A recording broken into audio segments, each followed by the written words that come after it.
This is the quickest I've ever done a podcast, I'll tell you that much. I've never done a podcast 2 minutes after watching the movie. History in the making. Well, and what's weird / funny is, we were going to do something else tonight, and this kind of got in the way of it. But I also do think, sitting here 10 minutes after watching it, I think people your age and my age are almost like uniquely qualified to talk about a movie like this because, again, and this was something I asked you while we were watching it. I was like, would this play the same for someone who is growing up now? And I don't think it would. It would be scary for a different reason. Yeah, given the setting, the television, the phone, the abundance of Legos. This was like... So on this episode of the Culture Cast, I am still your host, Chris Stashy, much to the chagrin of many, and I am joined by my good friend all the way from Corn Coast, USA. He shows up from time to time on this show. He shows up from time to time on Bollywood Cinema Club. And also, you do the artwork for Scary Stories We Tell, your friend and mine, Dustin. In this house. Yeah. Go upstairs. God. Jesus Christ. Yeah. So if you don't know what we're going to be talking about on this episode by the title of the episode alone, maybe you wandered into this episode or stumbled upon it by accident. We're going to be talking about 2022's little lo-fi nostalgia baiting, kind of in a way, but in a good way, nightmarish experimental film, horror film. It looks like it was shot with an over-the-shoulder VHS camcorder. Yeah.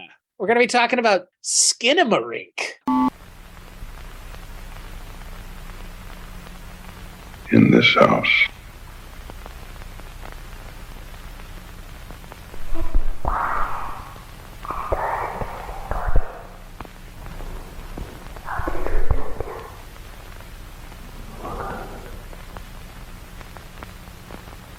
In this house.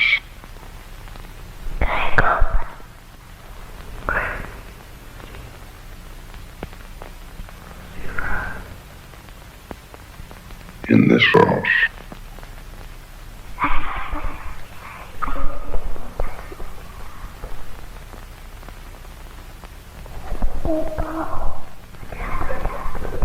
In this house.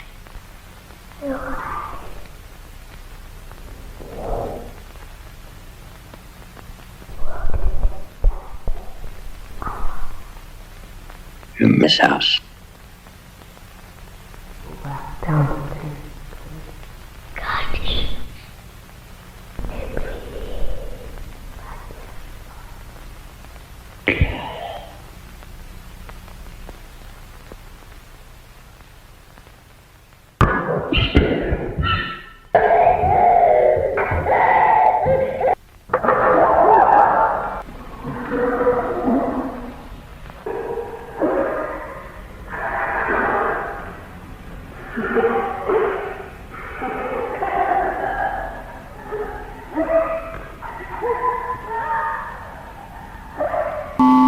So the film is directed by Kyle Edward Ball, written by Kyle Edward Ball, and it stars Lucas Paul and Daly Rose Terriault, and they play Kevin and Kylie, a 4-year-old and a 6-year-old who are in their house, and then all of a sudden the windows and the doors start to disappear. This movie is essentially brand new, so there are going to be spoilers. If you do not want to have the movie spoiled for you, please do not listen any further. I think you and I would both agree, though, before we talk about spoilers, totally worth watching just to see it. Just to see it. It's not the same type of movie that you're used to, so it's worth experiencing with the lights off. And what's funny is, when we were watching it, Blair Witch was something we kind of kept mentioning. And like this movie, in a lot of ways, has that same exact feel to it. So if you were around or alive or cognizant enough to know about Blair Witch and how important it was to not know anything about the movie before seeing it, this is the exact same way. Does it necessitate the same reason for not knowing anything about it? No, I don't think so. I think not knowing about this movie ahead of time, it's good for a different reason. Blair Witch was because, it was part of the gimmick was, is this real or not? This is not real. There's nobody trying to convince you that this is real. But Blair Witch, that was part of the conceit, was like, this happened. This was found. I mean, it was found footage. This is found footage? Question mark? We'll talk about it. But from here on out, spoilers. This is in the running now for one of the more interesting things I think I've ever seen. Yeah. Horror movie wise. I mean, again, I know that may take some people and hit them hyperbolically, but Kyle Edward Ball does some things in this movie that I can't even really understand how. I mean, again, like I know how because, small miniatures and stuff exist and you can do a lot in After Effects and post-pro now. But this is one of the few movies I've ever seen where I'm not looking for the strings throughout the movie. I was just in it. Yeah. I don't think there are strings. Yeah. Well, so what about you, Dustin? Tell me about your thoughts. We were going to sit down and talk about an Indian cinema film, which we will talk about eventually. It's totally worth talking about. But when we saw this and I brought this up to you, it was kind of like a no-brainer. So, tell me a little bit about what you thought. Well, it was definitely something that, because of how it's shot, I mentioned while we were watching it, it's almost like a fly on the wall has a camera. But everything's from a perspective of almost like a kid, like a camera shot, like coming from under a bed, looking down out across the room or peeking around down the hall. Everything was just kind of this weird angle that was always from like a lower point of view. And because of some of the weird angles, it was really disorienting. Everything was very dark, staticky, grainy. And it just pulled me into it because I not only did I have to pay attention so I could hear what was being said or what noise that was. So that forced me to invest into the sound and really try to stare at the screen. And I think that's kind of the formula of the movie too, to get you to do that. Well, and that's the thing about a movie like this that I think is obviously part and parcel with why it is going to, I think, have a lasting effect. And hopefully Kyle Edward Ball, this is an early opening salvo for a career that is pushing of the genre.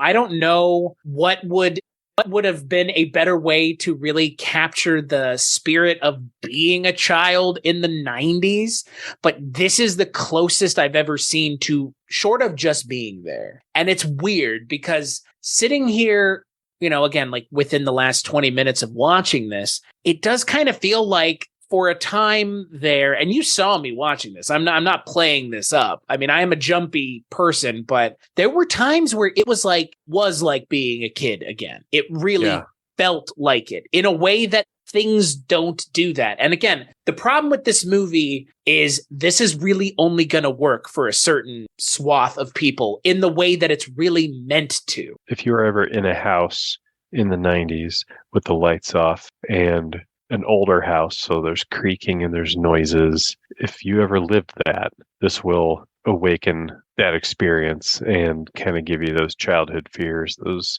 uncomfortable, disorienting moments. And, there's some things in this movie that are just, again, it taps into something that's so visceral that it doesn't feel like I was watching a movie. It felt like I was just watching something I had seen. Yeah. And, I said it while we were watching it. I don't know why it took someone this long to make this movie. Like it's the kind of movie that makes perfect sense for people like you and I.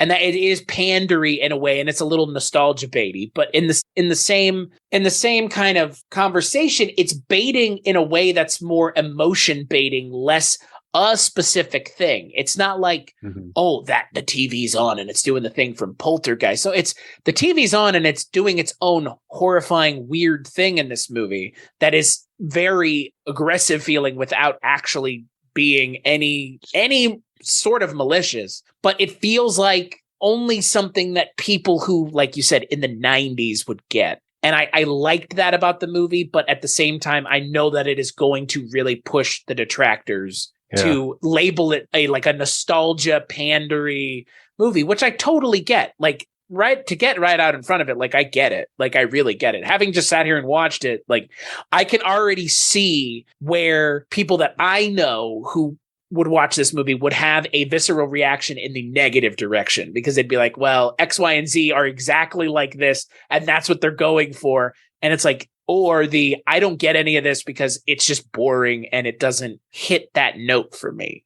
Well, we grew up with TV static, dial tones on the phone, VCR tracking. Mm-hmm. And when they do that in this movie, I mean, I can remember if no lights were on in the room and there was a TV on with static, that was terrifying. Yeah. Yeah. Especially if it was, I mean, even if it wasn't loud, it being quiet was even more terrifying. It's just like the low hum. And I know that there are plenty of people that love white noise. My wife is one of them. She can't get to bed without white noise, but I can't do that. Like, it creeps me out. It freaks me out. Yeah. And then the fear of not hearing a dial tone when you pick up a phone, terrifying as a kid. Right. And it really is like, you and I could sit here and just ping pong back and forth a list of things that kids in the 90s would be able to really identify with as a fear that they would have had as a child, looking back now as an adult. Like you mentioned, picking up a telephone and there being no dial tone, because again, we grew up with landlines. Also, your parents literally disappearing. Oh, yeah. Because in this movie, the dad disappears and then the windows and doors start disappearing as well. And we were kind of talking before we started recording that there is probably a lot more symbolism going on that I think we both agree is intentional, and we'll talk about it here in a little bit. But before we talk about kind of the serious stuff, I just think like a group of like 90s kids could go out who are in their like mid 30s now, and mid 30s to early 40s, and talk about like the things that would have scared them if they were in their house. And this movie essentially hits all of them, every single one in some form or fashion. Oh yeah, the toilet disappearing. That's terrifying for any generation. the toilet disappearing. There are some like kind of funnier moments in the movie, or not funny, but kind of just absurd to the point of comical, like the toilet disappearing, like the Mr. Telephone. I don't know what that toy is called, but the telephone with a face. Yeah, that you pull around and it like makes popping noises or something.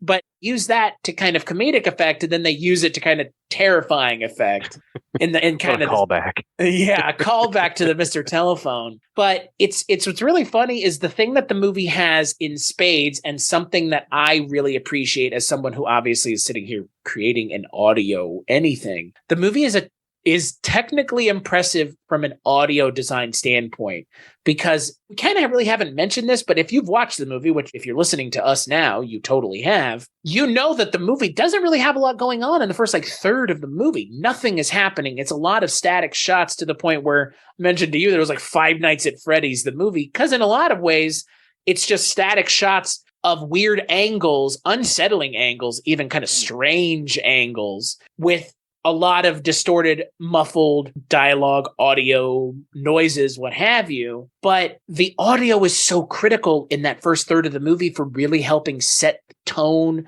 and the giving you kind of built out audio environment that you're going to be in for the rest of the movie. I have not seen a whole lot of movies that have done it any better than this movie. This is a technically impressive film in a way that it's surprising this movie exists. And I think the audio is like the spine of the movie. I mean, you could play this just audio only, like listen to it on headphones and have no visuals, and you could probably still just use your imagination and walk through the movie in your head, kind of picture what's happening. It's like 75% the way there. Yep. Yeah. It does kind of rely on visuals in the second and third act way more than in the first act, which I think for me kind of changed the tone of the movie in a fun way. But also, again, the first act of this movie and into that about halfway through the second act is genuinely some of the more terrifying film footage I've seen in a while. It's really unsettling, and it's really creepy, and it's so well done in a way that these kinds of things normally aren't. And if they are well done, it normally takes people who are much more financially well off to do it. This is a movie on a budget of 15,000 Canadian. Oh, that's really cheap. I don't know the conversions. I got like 1.5, so it's probably like 20 20 to $25,000 maybe. Still cheaper that's than less a than the, nice less, car. less than the Blair Witch Project. Yeah. Yeah, it was done well enough, I think, because it was so technically well done. Like when it first started, I was like, oh my gosh, is this going to be an hour and a half of a night in a house? Right. And then not too long after that, my face is 6 inches away from the screen, just like, oh, holy crap, what's going to happen next? Well, and in my mind, this movie kind of makes good on the promises of something like Paranormal Activity. My expectations for that movie were more what this movie delivered on, which was a night in a house that's your own, that's scary. That's things are happening that you can't explain. And like, I get that Paranormal Activity is a great movie in a lot of ways, but I wanted to be creeped out throughout the movie and not have a moment of like pressure release. Right. And this movie has no pressure release, even going into the final scene in the movie. I mean, you could, I guess because you could. It doesn't really give you much. It lets you cook it up in your head. Yeah, and I think also the third act of the movie is where the movie kind of stumbles a little bit because I think it's trying to maybe have more to say and again kind of digging more into the symbolism of the movie and maybe what the theme is a little bit more in the third act. Trying to let on what it is. And I don't know if I really picked it up, but and I think again, like that's perfectly fine. I mean, that kind of really in my mind looks at the influences of someone like David Lynch. Or Stanley Kubrick, where it's like really relying on like heavy amounts of like symbolism and imagery, which again, like when you think of symbolism through imagery, you think of Lynch, you think of Kubrick, which perfect. Those are great directors to emulate and use as a frame of reference. But yeah, you know, I worry that the third act of this movie kind of gets a little wonky. It kind of does. I mean, again, I think it's going to let some people down with the way it ends. I think it's going to disappoint some people who are expecting it after. I think people are going to watch this movie and they're going to be disappointed that there's less of a narrative than they were expecting. And this may be the first time a lot of people watch a movie like this even, which I think is more exciting for me to hear the responses of people who would never watch a rather plotless kind of, again, it's called experimental on Wikipedia. And I think they're right. I think it verges on, you know, it's a very avant-garde in a way. Yeah. Well, I think the majority of people that just watch movies in general, horror movies, whatever, expect some kind of conclusion, you know, and you're not going to get that. It's going to allow you to draw your own. Right. And, you know, that's perfectly fine. I have no problem with that. You have no problem with that. But that comes with watching a fair amount of less conventional Western narratives, because most mainstream Western narratives have a definitive ending and often go out of the way to explain the shit out of everything. So this movie explains effectively nothing. Yeah, I'm too dumb. I'm too dumb to understand even the most basic amount of complex storytelling is what the studios believe. I don't believe that. I believe most audiences are able to enjoy a movie that has some metaphors or symbolism or parables or something.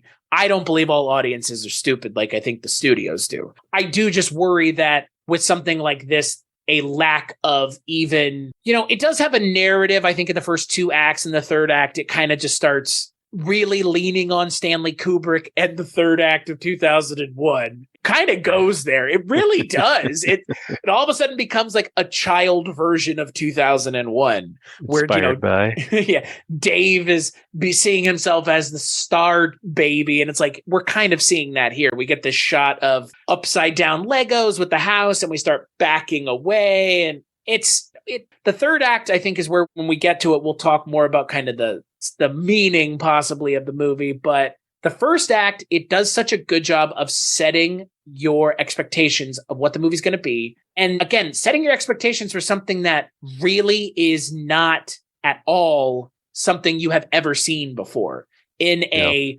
mainstream horror movie. When you start out watching, you're going to be compelled to kind of be like, what are we doing? But take a step back and, like we said at the beginning, pretend you're this kid or one of these kids and you're starting your night out in this house like this. Well, I think it'll give you a different vantage point. Well, and that's why we were saying, found footage. And that's, why I kind of asked you, like, is this found footage? I don't think it's found footage because they're not filming. Yeah, nobody's acknowledged that there's a camera. Right, because there isn't a camera. There is, at most, there's a flashlight that is used to, I think, rather effective in some rather person kind of thing. But there's no camera or anything. So I don't know if there's a movie like, through the eyes of a character, if that's a genre, subgenre. I guess it kind of is something like Hardcore Henry, like first person. Not found footage as much as first person. This movie is more or less in first person for the second and third act. Anytime it's not a static shot with the kind of audio, either dialogue or just noises being used to fill up the space, that feels more like a literal first person POV. Cameraless, which I appreciate. Like, why at this point do we have to pretend that there's a camera? Like, why can't we tell a story from first person without a camera? Like, let's just say you're through the eyes of the character. There doesn't need to be a camera for that. Right. And it works here. I think it works more or less. I think it really does. Yeah. That's kind of how I started watching it. It's just a glimpse into what's happening in this house. Right. Where it's even less the fact that we're watching a character and more that we're put into the character's shoes directly. Right. Because there's one scene with almost like I was a toy on the ground. Watching what's happening.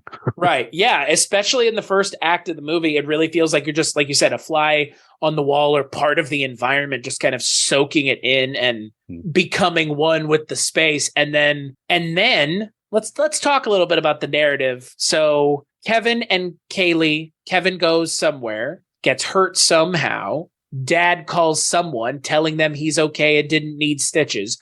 We don't know why or how he got hurt. But they left the house, so went to a doctor, urgent care, something. And they can leave the house, which is important for later in the movie because, again, and the phone worked. Right. They do the Richard Haddam School of Plant and Payoff. They plant the fact that all these things work, and then they pay off with all of a sudden they don't work. Everything's normal. And then all of a sudden, Dad disappears. Doors and windows start disappearing, and it's Kevin and Kaylee in the house, in the basement or first level of the house by themselves, watching TV, playing with toys, trying to figure out what is going on in their house. And they start to find out that there may be something in the house that they've angered or are needing to interface with. And so Kaylee, after hearing a voice telling her to go upstairs, goes upstairs to the bedroom, her parents' bedroom, I think, I would assume. And again, Dad is gone. She walks into the bedroom. This is all in first person, and Dad's legs are there at the end of the bed, and just telling starts her to look under the bed. Yeah, but up until this point, it hadn't been first person, and all of a sudden, we're in first person with the flashlight and everything, and that's the moment the movie really, in my mind, had to prove itself that there was more going on for the narrative of the movie and the technique of the movie. Because I don't think this movie could have made it an hour and 40 minutes doing only for what the first act was doing. Right. I don't think it would have been as compelling. Let me put it that way. Well, in that whole second act, there was a lot of lights flipping on and off, and then they couldn't turn them on and off. But the TV was still on, but lights wouldn't work. So it's not a power outage, because the TV's on. And that's where, for me, I started to think, is this some sort of nightmare dream thing that's happening? In their head, you mean? Yeah. I mean, everything was normal. Kevin got hurt, hit his head or something. And from that point, things get weird, and there's just some things that didn't make sense. Like, why would the lights not work but the TV work? Why are they hearing these voices? And things are kind of disappearing, windows and doors. And so I started to lean towards, is this some sort of weird dream, or did they give him drugs for pain and he's having some sort of trip? Right.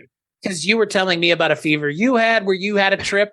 I had a fever similarly, more as an adult, but I'm sure I may have had one as a kid where I fucking had hallucinations and shit. Yeah. I feel like that would have been really disappointing if it was it's all a dream. But at the same time, the idea of it being the dream of a child or the interpretations of a hallucination of a child and in being in their position to see those is an interesting concept for a movie. And so I'm totally on board with it. If it is that, again, the movie doesn't make a case really for what is going on. I think it doesn't definitively ever say. I think Because you could also make the case that it's some entity. right, like or something. Because again, when we were, I kind of paused it when we started watching, and I was like, let's just kind of throw out what we think this is.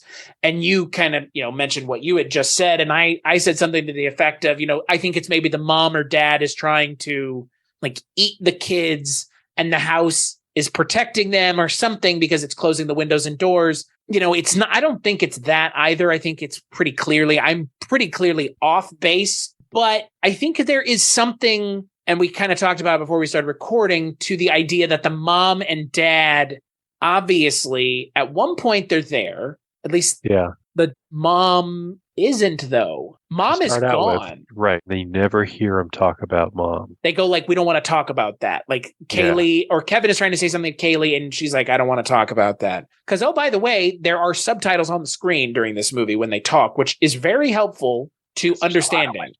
Yes. A whole lot. But the mom is out of the picture, more than likely, possibly dead. We don't know, not mentioned, but the dad is around. And so, I think there is something to the fact that they're there and then they're not. And when they're there, when they come back and it's not them, it's like a monster version of them. I think there's something to the idea that there may be a child abuse angle or an abuse angle. Because, the idea that the doors and windows are gone, you can't escape, you're a kid, you are at the behest of adults when you're a kid, especially if you're 4 to 6 years old. Like, what can you have no autonomy of your own, even if you maybe perceive that you do. Well, and to that point, like I gave that, as you're saying it, I'm giving it thought. And like there's times throughout this night where the kids are just on their own. They have to get their own food and stuff to drink and entertain themselves, get their toys out. And, if there is some abuse thing happening, mom or dad or both could be, drunk upstairs, and so the kids have to fend for themselves. And that's, or sorry, I'm like editing my thoughts as I'm speaking, but dad calls somebody at the beginning. Is he calling his ex-wife? Is he calling a family member? There's, like you said, there's so much left unsaid, so it's hard to really talk about any one particular way. But yeah, the abuse angle is interesting. And if you think about the tormented mind of a child of abuse, like you could look at this movie through that lens and be like, oh yeah. Well, and that's the thing. I feel like if we want to take a very hyper symbolic look and try to do a super Kubrickian way of doing it and say like everything means something, right? Every single thing in the movie means something. I would think most of the things that they show you that could be symbolic of something lean on like abuse or violence, because we do see blood. We see kind of multiple times. Yeah. Like over a rewind and over. Almost. Right. Like it never stops. Like it keeps going. Like there's no end to it. Like being abused as a child until you can fight back or put up a fight. I mean, there's the point where it says, Kaylee didn't do what I said. And so we took her mouth away. Yeah. It's like, again, like is it a little heavy handed? Maybe. And again, the movie doesn't take a stance that it's an abuse movie, but sometimes the best movies that are musings on these things don't necessarily have to come out and say it outright. And I personally appreciate a movie that doesn't feel like it has to. Yeah. Yeah. But again, it leads to being less popular to a certain section of audience, more than likely mainstream, because by the end of this movie, I feel like a lot of mainstream audiences are just like, what the fuck did I just watch? Because it leans on David Lynch and Kubrick at the end of the movie by just throwing weird things on the screen for you to see. Definitely try to get you to like evoke some sort of narrative that you come up with on your own. Less them actually constructing. Uh-huh. Because Kaylee goes upstairs and she sees her mom, she sees her dad, and then she sees something crawling out of the door, comes back downstairs, and then effectively she just disappears. The monster or whatever, mom or dad, I believe it's talking to her. Well, no, sometimes it's mom, sometimes it's dad. You can't really tell. Says, do something. She doesn't. And then we see a shot of her with no eyes and no mouth. And then she's gone. And it's just Kevin for the rest of the movie looking for Kaylee. And he is 4 years old. Yeah. Finally gets a phone to work, dials 911. Oh, and that's after the voice tells him to hurt himself, because he says that he's hurt and he feels sick. Yeah. Well, Kevin, the voice tells Kevin to stab himself in the eye. Yeah. With a box cutter, I guess. It says safety knife in the subtitles, but that would be a box cutter in my mind. But he stabs himself in the eye and then has to call 911 and tell 911 that he's hurt and sick and cut himself. And it is awful. Yeah. They do a really good job of recreating what that would sound like. And having a 4-year-old, like, that definitely pulled on some extra stuff with me. Yeah. Well, and that's kind of, it kind of worked out that you and I were the ones talking about this. Because, right. It's, I don't have kids, but I can completely understand it because it's really well done. I mean, that's the thing about this movie. I mentioned the kind of audio angle and how kind of a technical masterpiece the audio design is. The child actors that they have, they are perfect. I feel like they're the perfect amount of like not pathetic, but the lack of ability to defend oneself that is inherent to being a child that you can tell when a child talks. They do it because they're kids. They're clearly real children. And it works. Their dialogue isn't, as ours is. You say something, I say something, you say. It's Kevin will say something like, Kaylee, what was that? And then maybe 3 seconds go by. I don't know. Because as a kid, you're processing. You're trying to figure shit out too. Like, right. And mind you, we don't have frames of reference even for some of the things we see in the third act of this movie. Can you imagine a child seeing those things? Yeah. The movie's a trip. Well, and so the third, let's talk a little bit about the real kind of where the movie kind of really starts tripping. So Kevin stabs himself in the eye, and then the voice tells him to go upstairs.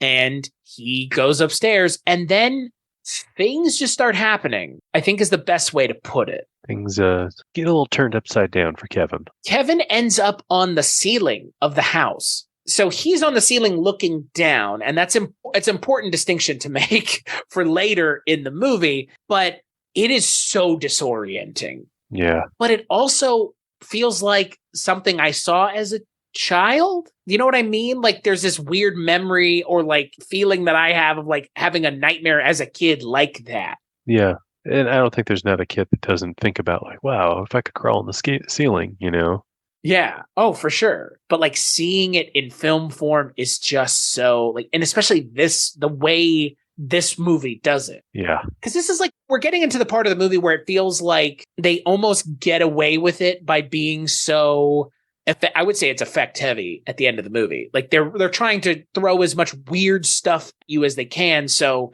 they invert you and they put you on the ceiling, which I don't know how they filmed that. Yeah. Because it's not just, we turn the camera upside down. You actually feel like you're on the ceiling. Right. Like we know how they filmed it, but like, I don't know how they made it so convincing. Yeah. Like I don't know how and I don't want to know how because I don't want anybody else to do that because it was so well done. Like it's like a really good magic trick. Like I know that there's a completely domestic, boring explanation, flipping the camera on a rig that doesn't, I'm sure, but I don't care because it was so goddamn convincing. Mm. And it was so unsettling too. Yeah, it was. It just furthered the disorienting vibe of the film. Yeah. I mean, again, like, okay, now we're upside down. Well, and it helps that again, any person watching this who is a 90s kid does not remember what it's like to be a child for the most part. So all of this also feels so disorienting and strange because it's been so long that it's putting us in a position that we can't, I guess you might be maybe short enough to look like a teenager, but like a child, like a 4 or 6 year old, you'd have to be like 2 or 3 feet tall, which is a perspective that so many of us, most of us, all of us cannot really remember. So then, like you mentioned, they do that so well at the beginning of the movie, and then they take it a step further and invert it and put you on the ceiling while doing it. It's even more unsettling and just disorienting and weird. And then coupling that with the thought of a 4-year-old experiencing that, like, right, as an adult watching it, you're like, oh God, yeah, that poor kid. and a kid with a one stabbed eye. Yeah. And the innocence and just how it's described, like, I cut myself and I feel sick. Yeah. It's heartbreaking. It's not great. It's really, The movie is the best kind of manipulative. Again, like I feel like that's going to get leveled against the movie is the nostalgia baiting, which again I think is just manipulation, like emotional manipulation of the audience. But movies do that all the time. Like why would we roast this one for something that all horror movies do, which is emotionally manipulate you? I think this one's pretty heavy-handed with what it's going for, but again, I think you have to be if you're evoking 90s lo-fi VHSs. Because it's funny, the movie assumes that we remember the 90s like they were a VHS tape. And in some ways, I don't think that they're wrong. Oh, yeah. Well, and even the Looney Tunes that was playing, we all grew up watching Looney Tunes. Yeah. And yeah, oh my God, the cartoon or whatever the fuck that is. So that's more in like the second, right before the end of the second act, all of a sudden the TV starts freaking out and it starts looping this same presto changeo cartoon loop, but it's this weird like noise that it keeps making. It's like over and over again. But it feels so just kind of like, I don't know there's something about it that's really unsettling. Yeah. You just want it to stop. Yeah. Well, there's another point later in the film where they increase the static sound all the way up to the point where it's like uncomfortable. And I told you while we were watching, I almost turned it off because I was like, this is a little much. But they start doing kind of like tricks to really, like you said, disorient the audience and give you this feeling of being a kid who has no idea what's going on. And we as adults don't have idea what's going on in this movie. Imagine the kid who doesn't understand what's going on. Yeah. Well, go ahead. I was just going to say with the audio, you're filled with that kind of background static the entire movie. And then there's that point where it's just dead silent. Everything shuts off. Yeah. Like if you just shut the TV off. Yeah. And that was jarring. Yeah. But again, in a good way, right? It's just it does all the things that you would kind of hope it would do really well. Almost in a lightning in a bottle type way. There are going to be movies that are coming that are going to be doing this. Oh yeah, I agree. Less successfully. And they're going to use this as a template. And I want to enjoy this for the one, evening that we get to enjoy this before this gets ripped off into the ground, because it's totally going to. Because there are so many interesting ideas, even in the third act of the movie, that you could build out into more movies, bigger movies, better ideas, more budgeted things could be done with this idea. And it will be. So it's, again, maybe a little hyperbolic, but at the same time, when you're seeing these things at the end of the movie that you and I are sitting and going, what the fuck are we looking at here? I don't say that very often when I watch movies, if ever. And there's some great moments when we said that. Yeah, like you're seeing the Legos on the ceiling upside down with the house, or the house in the distance, or the kind of, like you called it, the ethereal door, or the way the film ends, which is just face out of focus and a child asking the face, what is your name? And you never get an answer. Which I think, again, I think that, if anything, really leans on the abuse angle of not being able to recognize your parent when they're abusing you, because why would your parent abuse you? Like, who is this? Who is this person? Yep. And, the movie is, I think the movie, if you were to just boil it down to 3 words, would be lo-fi nightmare. Yeah. Like it is, like it's a lo-fi nightmare. And if you want to build it out to 4 words, it's a childhood lo-fi nightmare. Yeah. And I think that puts it well. I think nightmare is a good way to use it, because whether it's a dream sequence that the kid's having, or it's the reality the kid has built around to try to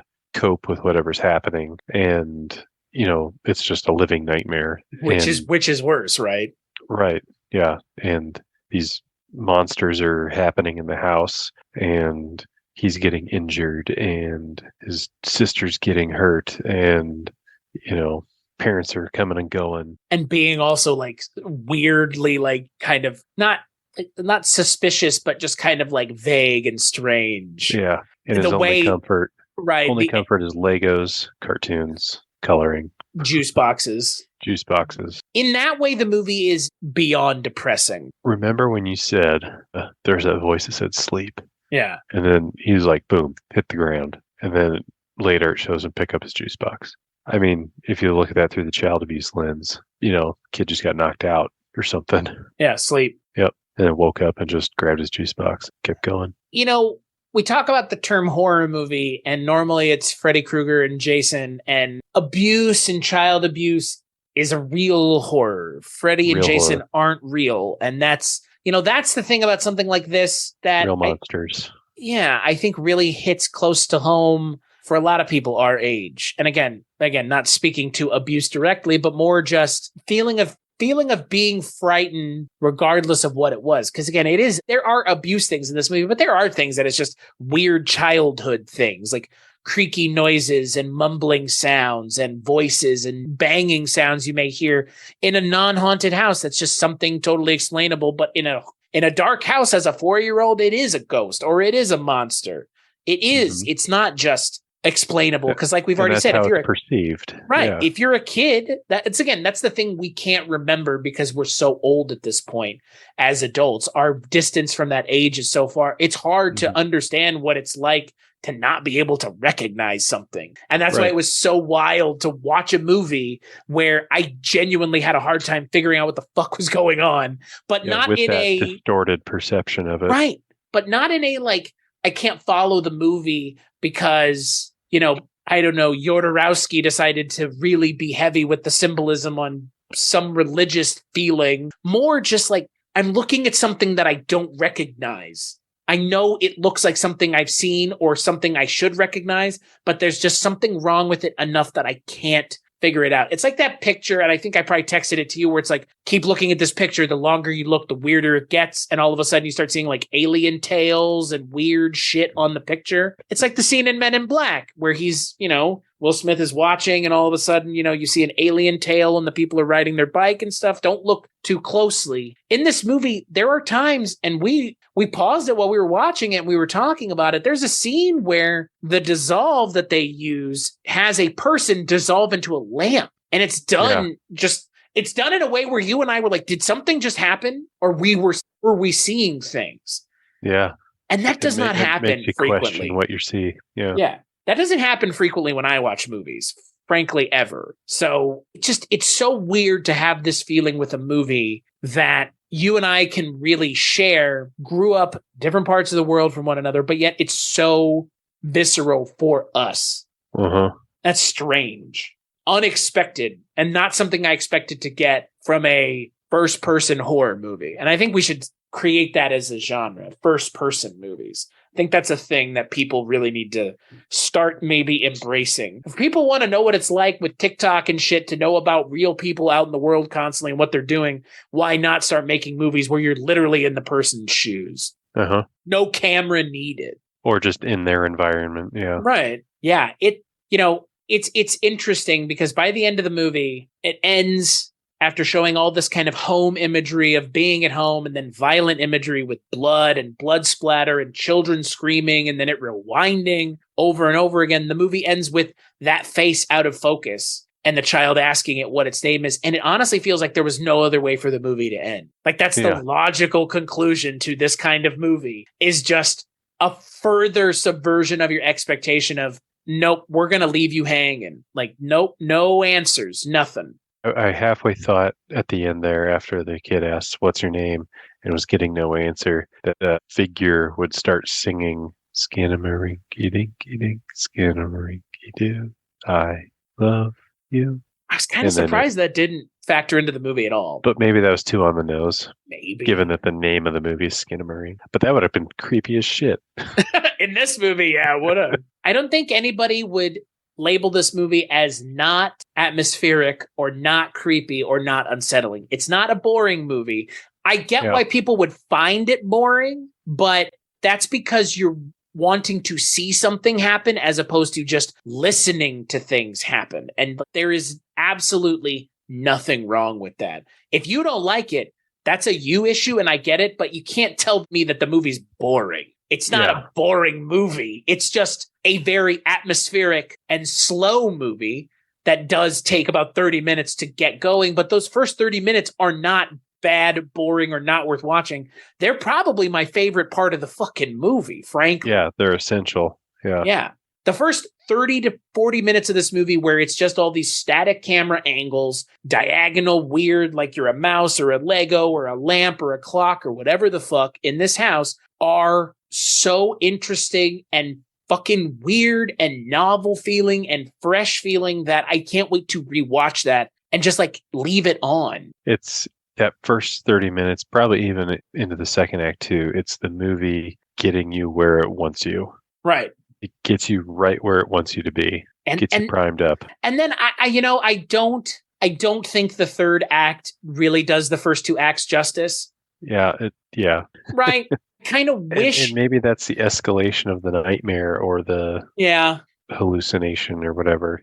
I could say, like, I wish it had maybe had more of a narrative towards the end, but I think for the purpose of what I think you and I both at least perceive or believe Kyle Edward Ball is doing and telling kind of this story of nightmares, regardless of real, imagined, tangible, intangible as a child, I feel like you can't really expect a straightforward narrative. I feel like maybe that's a little bit of a cheat, though. Like, in and of itself, it may be a cheat to be like, all right, well, because it's more of an experimental movie about a feeling or a set of feelings, less something more tangible necessarily, we can get away with being a rather ambiguous, if you even want to call it that, ending. That's kind of a cheat in and of itself. But again, with a movie like this, it all kind of does just work. Even frankly, surprisingly, because again, most of the time a movie like this comes out, doesn't make a splash, doesn't really have anything to say, doesn't really do anything, and then it just goes back onto Shudder or where else. And, you know, there are people who like it, but nobody is doing like they did with this movie, where it's on TikTok and Reddit and Twitter, and people are all over the place going bananas for it. No, scariest movie trailer ever, scariest movie ever. It is a scary movie. And I know that friend of, or, you know, frequent guest on this show, Mark Begley, you know, he says, well, you know, movies don't need to be scary in a scared me sense for it to be a horror movie. I agree, but this movie is scary. Like, it does have moments where if you were watching this by yourself in a dark room or even in a not dark room, you'd be pretty unsettled. And again, your level of unsettled may vary to the point of like, I need to turn this off. It's freaking me the fuck out. Like, walk away from it for a little bit. Yeah. Or I need to turn the lights on or something to that effect. Because again, I know that there are plenty of people out there that are much more sensitive to this kind of stuff than I am. But you watched it with me and I did jump and scream several times. I have no problem admitting it. Like, it's kudos to you for keeping the lights off. Yeah. Well, I mean, again, this is the kind of movie where, frankly, you want to know the way to watch this? Boy, you know where I'd want to watch this? I'd want to watch this in a cabin somewhere or in an old house like this on a fucking cathode ray tube TV. Oh my God in heaven, dude. That would be nuts. Hell yeah. Just to like set the stage for yourself to watch a movie like this would be, and in a dark, creepy, old mid-90s house, on a cathode ray TV, like, good God in heaven. That's what this is going for. And it would be exactly what something like this deserves. This movie deserves to be watched on VHS.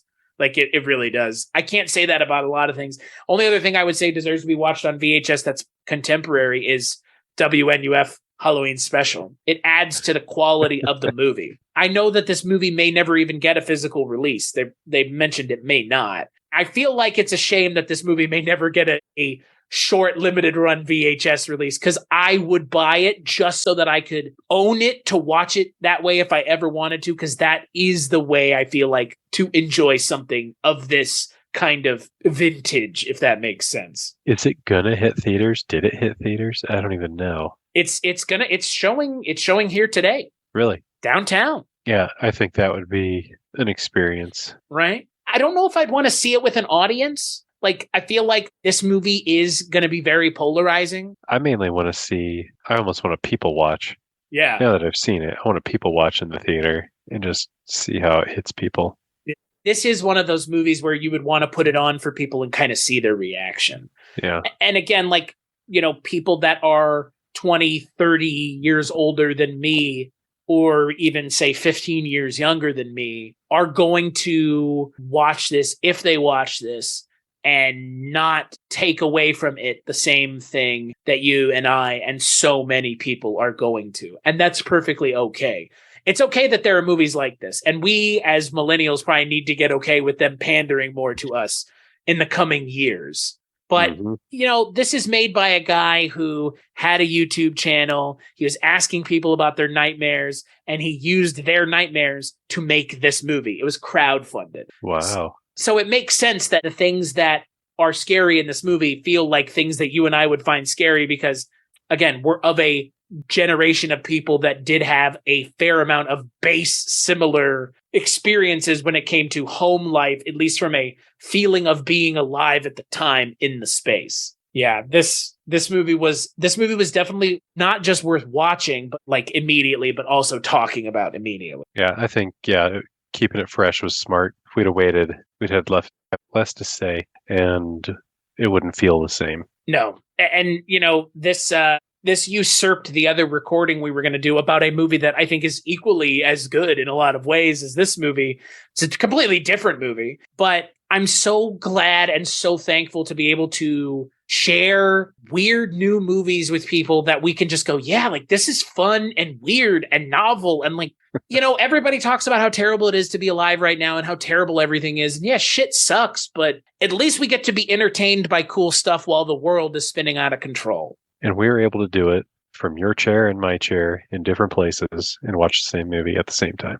And you know what? There is absolutely nothing wrong with that because at the end of the day, like you said, this is a movie that I think is going to polarize people. But like you said, it's going to be a movie where you show it to other people and then you want to talk with them about it and see what they thought and even ask them like, did you feel the same way about some of these scenes that I did nightmare wise or, experiences that you had? And like that, for me, ultimately may even be the lasting effect of a movie like this is opening up a dialogue to talk about like the weird nightmares we all had or weird experiences. Because again, on Shudder, they have plenty of stuff where it's talking about, shared experiences among groups of people like the African-American horror series they did and the LGBTQ horror series they did, specifically about those horror communities. In a lot of ways, this movie is about a horror community of millennials who have a similar frame of reference for what scared the shit out of them as kids. And you know what? Thank God that this movie exists because if it didn't, we wouldn't have been able to have one of the weirder cinematic experiences I've ever had from my own chair in my own house. Like, this movie shouldn't have worked. So many times I was watching this movie thinking to myself, I hope to God everybody else likes this as much as you and I are because this guy has I don't know. Hopefully he has a career similar to so many other people who make a lasting impression with their first impression. Yeah. Yep. I want to see more. Mm-hmm. Even if it's nothing like this, I just want to see what someone who has these sensibilities and can also aggregate other people's ideas and distill it down into something really compelling. I want to see sequel. Well, I don't know about that. Child abuse, lo-fi nightmares 2. I want to see what this person's views are or beliefs are or takes are on other things, because this is a really unique perspective to have. Even if it is something that you and I can relate to inherently, that doesn't mean it's not presented in a really unique and interesting way. Yep. The filmmaker has the ability to tap into something. So roll with that. Yeah. And hey, you know what? I'm all for more Canadian horror directors because I can't really... Manborg. I can't really just, Astron 6 all the time and Jason Eisenberg, but because Jason Eisenberg, I mean, I think Hobo with a Shotgun, he has a new movie coming out. Really? Called like Kids versus Aliens or something. It's like kids fighting monsters. Yeah, but Canadian horror is really, in my mind, like what you mentioned, Manborg, which is, Astron 6 and Psycho Gorman and stuff. So this is very different and very weird, and I am so on board with it. You know what? Mm-hmm. You know what the movie was really missing? Like, and again, it wouldn't have made any sense, but like a killer lo-fi soundtrack. Right? It's like it's lit in like that like 90s gradient. For sure. Yeah. This was a fun movie. It was. Well, you mentioned you said something about reliving a nightmare or something, and it got me thinking about, that part where it's rewound, or when the cartoon keeps replaying that same loop. Like, is this a recurring nightmare Is that what it is?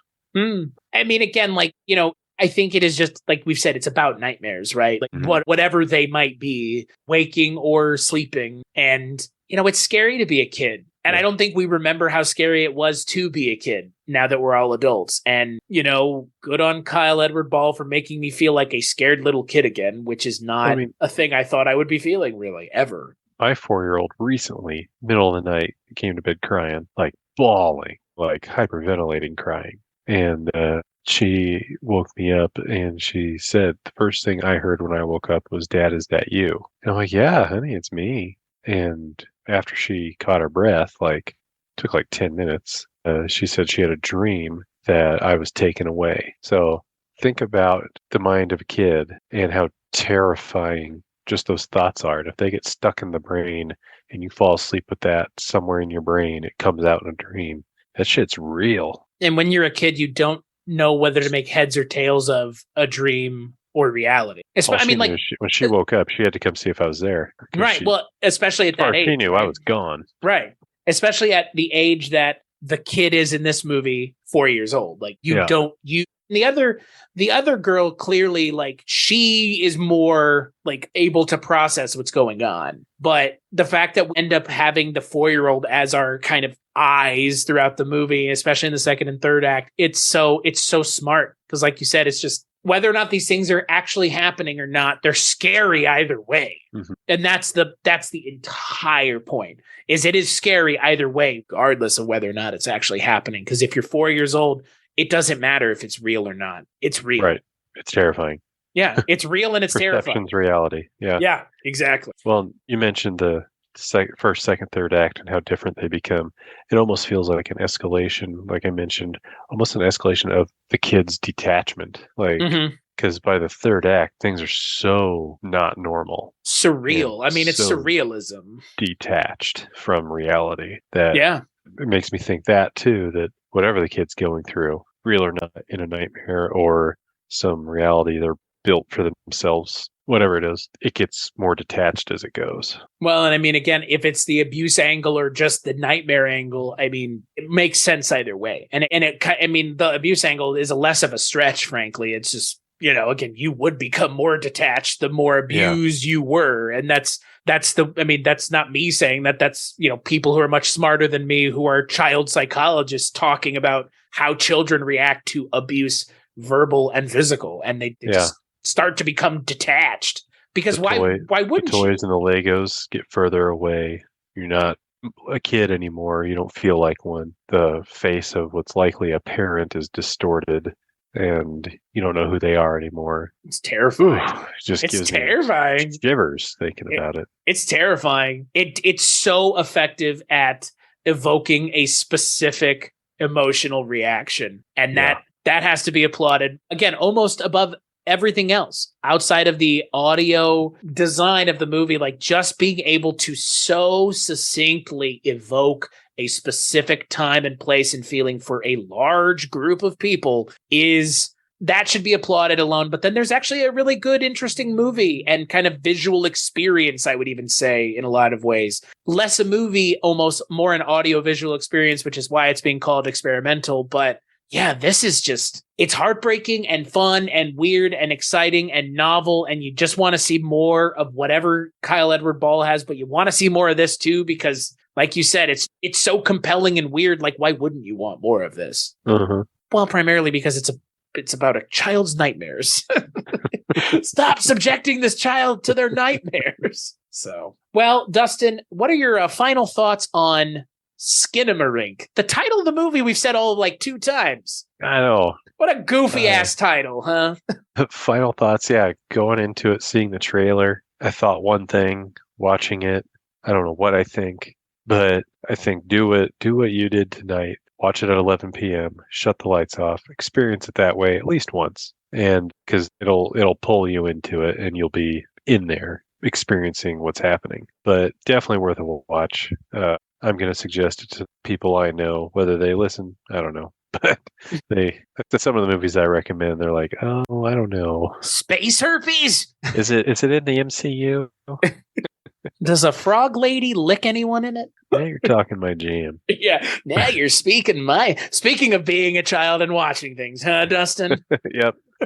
All of a sudden, Ice but- Pirates is on the VCR in the background. I know that movie. That would be on my TV in this nightmare. Right. But yeah, this was totally an experience worth having. I'll probably watch it again. And I would go as far as to say, I'm glad that you and I got to share it together as the first time. Like it was spur of the moment, but I don't know, like I've been saying this to some people that, I podcast with, and this is the first time we've podcasted together this year, but like, it feels like stuff like this is setting a good tone for the year. I feel like this is going to be a good year. I feel like this is going to be our year finally. Like give us the millennials a chance finally. Please, can this be our year? It took a long time to come. That's what the Zombies said in that song. I like that song. No, like this stuff like this has gotten me excited for this year and like we're going to be watching this year and what we're going to be talking about and what things are going to come out. Again, I know this didn't come out of nowhere, but I don't necessarily stay up with horror Twitter. I know that's surprising that I'm not the social media maven of the world, but I don't necessarily keep up with horror Twitter. If I were to do that, I should just ask my friend Josh Bragg what I should be keeping an eye out for over on the Haunting season. But I don't necessarily keep up with the trends in horror, so I didn't know about this movie until literally a couple hours ago. So I'm surprised by it, which is a pleasant surprise. And I'm always glad that even with, like you've already mentioned, MCU shit coming out every other day and Star Wars and everything else, we can still be surprised by something like this that cost less than it probably cost to ferry Robert Downey Jr. around on the set of Endgame. This movie cost less money than it did to have someone be Robert Downey Jr.'s body double for shots from behind in Endgame. Okay. Like this is a masterpiece of low budget filmmaking on top of everything else. This movie costs less than Blair Witch did. Uh-huh. By like a lot. Because that movie cost $90,000, I think, when it was made. So because there's probably a skilled camera person involved with this, but not so much that it's like, okay, let's get the right shot just perfect. No, just go set the camera behind that chair. But it feels unintentional in the same way. It feels unintentionally intentional, like the way everybody always talks about Kubrick putting those Calumet baking soda cans in The Shining. And that meant that it was an allegory about American Indian dying or whatever the hell they say in Room 237. It feels that same way where, like you said, it feels unintentional, but obviously a million times intentional. Like so again, like it's a movie that's so meticulous in its unintentionality. It really feels like a kid walking around a house and being scared by shit. And that has to feel so organic. And it does. It does. It really does. Yep. Like, and that is impressive. Again, there are so many things that are just technically impressive that it doesn't have to be the most narratively compelling movie to get some level of enjoyment out of it. Again, that's why I'm worried that it's not going to have the same mainstream appeal of something like Paranormal Activity or more of these narrative-driven found footage movies. But I think it's creepy and weird enough and unsettling enough that there will be enough teenagers and adults and other people that will go and be freaked the fuck out by this movie. And they'll go and tell other people to go check it out too. I think hopefully maybe this movie comes out on Friday and just goes ape shit. Like, I wouldn't be surprised. Would you? I wouldn't be. It's if people go to see it, they're going to talk about it. Yeah. Good or bad, you're going to feel a certain way about this movie. And hyper polarizing movies come out every now and then. And most of the time, they're not necessarily good. They're not even necessarily worth watching, and that's what makes them super polarizing because some people feel like they are and some people feel like they aren't. And this movie, there are going to be people that say this movie's not worth watching. Like bold face, don't watch this movie. It's boring and a waste of time. I'm not going to say I agree with them, but I could understand that reasoning if I really wanted to put myself in that mindset. But you know what? I'm in the camp of this was a lot of fun and it was a fun movie to watch, but hey, this has set a high bar for 2023. Yeah. Yeah. That's the understatement of the night. So we'll see what's next. Yeah. So on that note, you can find Dustin and I over Weirding Way Media talking about well, Indian cinema and ice pirates and all kinds of fun stuff, right? Just all kinds of weird stuff. All kinds of weird stuff. Stuff I am new to talking about. Stuff I've been waiting to talk about. So stuff that I had never seen that you wanted me to watch. It's all there. But all of it's over at weirdingwaymedia.com, where you can find this show and so many other shows, including Mike White's Projection Booth, Mark Begley's Wake Up Heavy, Father Malone's Astounding Tales of the Public Domain, my good friends Sierra and Alicia's Twisted and Uncorked. It's all there. Just go. Weirding Way Media. Stop what you're doing now and go there. The show's over, more or less. As for this show, culturecast.com, patreon.com/culturecast, all the places that you could go to listen to this show or donate or financially support the show or however you want to view it. But like, rate, and review on iTunes or Spotify. That's what helps out the most in regards to people listening to the show. Dustin, it's late, but this was fun. It was. I'm glad we did it. I'm going to be hurting tomorrow, but I'm glad we did it. You and me both. And yeah, well, you know what they say, sacrifice makes good content. So on that note, catch you on the next episode. All right, good night.